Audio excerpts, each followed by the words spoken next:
রাসূল সাল্লাল্লাহু আলাইহি ওয়াসাল্লাম আখেরি নবী, শেষ নবী, এতে কোনো সন্দেহ আছে? জোরে বলতে হবে, আছে? নাই। নবীদের শেষ নবী, এতে কোনো সন্দেহ নাই।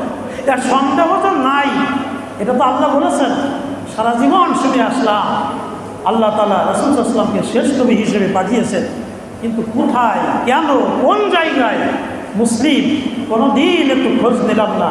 আল্লাহ কোন জায়গায় বললেন দেখি, একটু কোরআনটা খুলে দেখি, একটু নবীর সুন্নাহটা খুলে। এই চেষ্টা আমরা কোনোদিন করি নাই। প্রিয় ভাইরা, রাসূল সাল্লাল্লাহু আলাইহি ওয়াসাল্লাম যে শেষ নবী, এটা সূরা আহজাবের 40 নং আয়াতের মধ্যে বর্ণনা করা হয়েছে। কত নং আয়াত? 40 নং আয়াত সূরা আহজাব। আল্লাহ রাব্বুল আলামিন বলেছেন, মা কানা মুহাম্মাদুন আবা আহাদিম মির রিজালিকুম ওয়ালাকিন রাসূলুল্লাহি ওয়া খাতামান নাবিয়্যিন ওয়া কানা আল্লাহু বিকুল্লি শাইইন আলিমা। এখানে আল্লাহ কি বলেন? উনি যে শেষ নবী, এটার প্রমাণ এই আয়াত।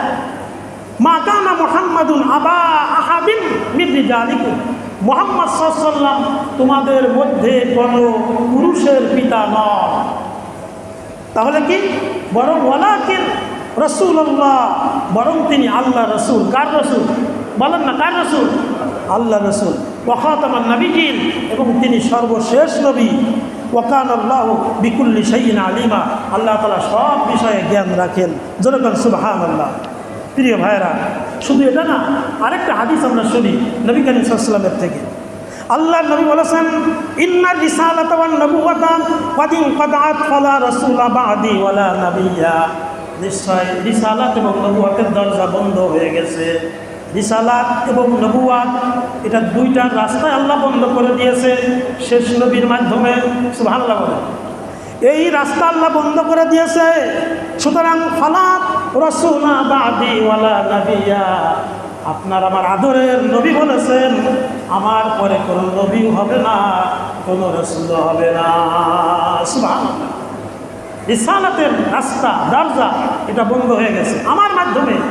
সুতরাং আমার পরে কোনো নবীও হবে না, কোনো রাসূলও হবে না। শুধু তাই না, প্রিয় ভাইরা, হাদিস শরীফের মধ্যে এসেছে, নবীজি বলেছেন যে আমি শেষ নবী, আমি হাসের মানুষদেরকে একত্রকারী। বিভিন্নভাবে বিভিন্ন হাদিসে বলেছেন।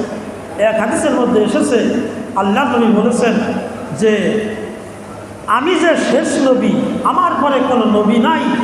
এ বিষয়টা তিনি আরও স্পষ্ট করেছেন একটা হাদিসের মাধ্যমে। তিনি বলেছেন, মনে করেন, ধরে নেন এখানে আমরা যারা আছি, এনাদের ভিতরে একজন ভাই খুব সুন্দর করে একটা বাড়ি নির্মাণ করেছে। কি নির্মাণ করেছে? বাড়ি।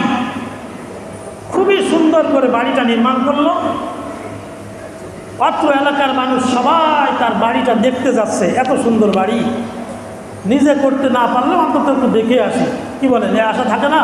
তো সবাই যাচ্ছে দেখতে। ধরে নেন হাদিসের ভাষা, নবীজি এটাই বুঝাইছেন। এবার সবাই দেখতে আসতেছে। দেখতে এসে ঘরে ঢুকে তাকিয়ে এদিক ওদিক তাকে দেখে, খুবই সুন্দর বাড়ি, কিন্তু কিন্তু যখন আসে তখন কি একটু সমস্যা আছে। কি বলে? কিন্তু থাকলে কি আছে? সমস্যা আছে। সুন্দর বাড়ি, কিন্তু কিন্তু কি? কিন্তু একদিকে তাকিয়ে দেখে ওইখানে একটা ইটের গাঁথুনি নাই, একটা ইটের গাঁথুনি নাই, আর বাকি যা আছে সব কমপ্লিট। আল্লাহ নবী বলেন, ও আমার সাহাবীরা, আমি হচ্ছে সর্বশেষ নবী। ঘরের ভিতরে ঢুকে সবাই যেরকম বলল, সুন্দর ঘর, কোনো সমস্যা নাই। তবে এই ইটটা এখানে আসলে ঘরের পরিপূর্ণতা হতো, কামিল হয়ে যেত, পরিপূর্ণ হয়ে যেত, সৌন্দর্যের পরিপূর্ণ হতো। সাহাবীরা, তোমরা শুনে রাখো, আমি নবী, শেষ নবী, তার মানে হলো আমি হলাম ওই শেষ ইটের উদাহরণের মতো। আমার মাধ্যমে রব্বুল আলামিন এই ঘরের যেমন শেষ ইট গাঁথুনি দিয়ে ঘরের পরিপূর্ণতা এসেছে, আমি নবী বিশ্বের ভিতরে এসে নবুয়তের রাস্তাকে ওইভাবেই পরিপূর্ণ করেছি। ওইভাবে আমার মাধ্যমে আল্লাহ তাআলা নবুয়তের রাস্তাকে বন্ধ করে দিয়েছেন। সুবহানাল্লাহি ওয়া বিহামদিহি। প্রিয় ভাইরা, রাসূল কারীম সাল্লাল্লাহু আলাইহি ওয়াসাল্লাম শেষ নবী, এতে কোনো সন্দেহ নাই। এবং ওনার পরে আর কোনো নবী কি আসবে বলেন? আসবে না, এটাও আমরা বুঝলাম।